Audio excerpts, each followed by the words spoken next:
بسم اللہ الرحمن الرحیم. السلام علیکم. Welcome to TKS online classes from senior campus. This is me عروج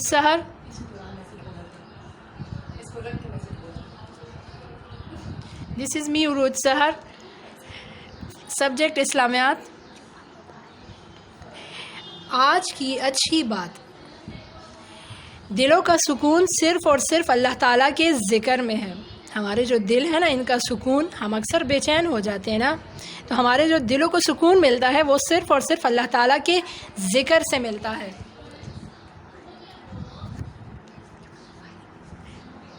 جمعہ مبارک.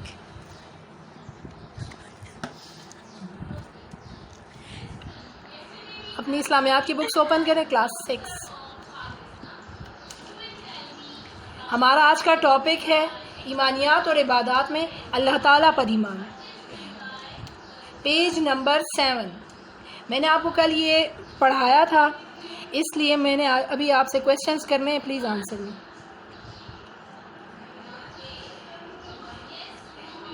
ایک مسلمان ہونے کے ناطے اللہ تعالیٰ پر ایمان لانا ضروری ہے یا نہیں؟ کون آنسر کرے گا بیٹا؟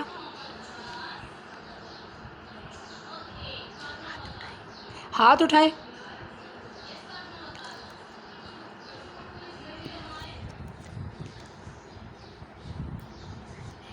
اگر آپ ہاتھ نہیں اٹھاتے پھر میں کسی ایک کو بھی انمیوٹ کر کے پوچھ لوں گی. ایک مسلمان ہونے کے ناطے ہمیں اللہ تعالیٰ پر ایمان لانا ضروری ہے یا نہیں؟ اتنا ایزی سا کویسچن ہے بیٹا، آپ آنسر نہیں کر سکتے؟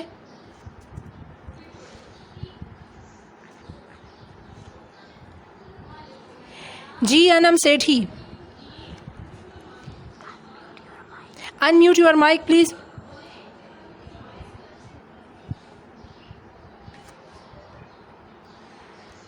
انم،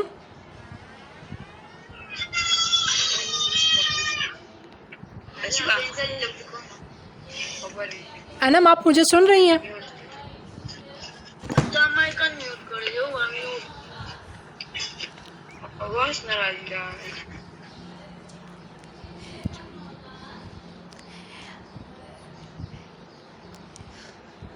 جی ہمنا، میں آپ سے کویسچن کر رہی ہوں، ایک مسلمان ہونے کے ناطے ہمیں اللہ پر ایمان لانا ہمارے لیے ضروری ہے یا نہیں؟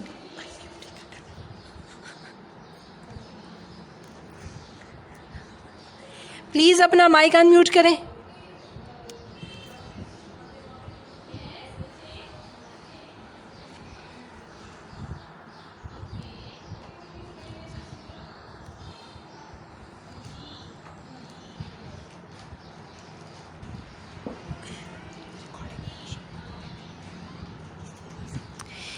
ایک مسلمان ہونے کے ناطے ہمیں اللہ پر ایمان لانا ضروری ہے یا نہیں؟ حارث پلیز آنسر می. حارث. السلام علیکم. وعلیکم السلام. بیٹا، ایک مسلمان ہونے کے ناطے ہمیں اللہ تعالیٰ پر ایمان لانا ضروری ہے یا نہیں؟ یس. جی، ایمان لانا ضروری ہے. یہ اسلام کا ایک بنیادی عقیدہ ہے. حسن زاہد جی آپ بتائیں، توحید کے لغوی معنی کیا ہیں؟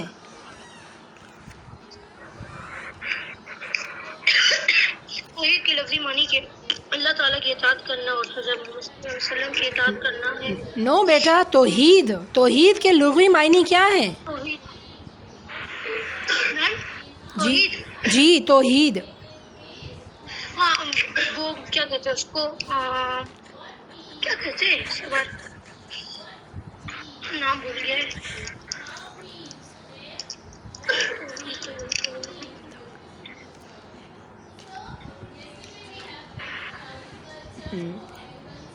جی معز آپ بتائیں، توحید کے لغوی معنی کیا ہیں؟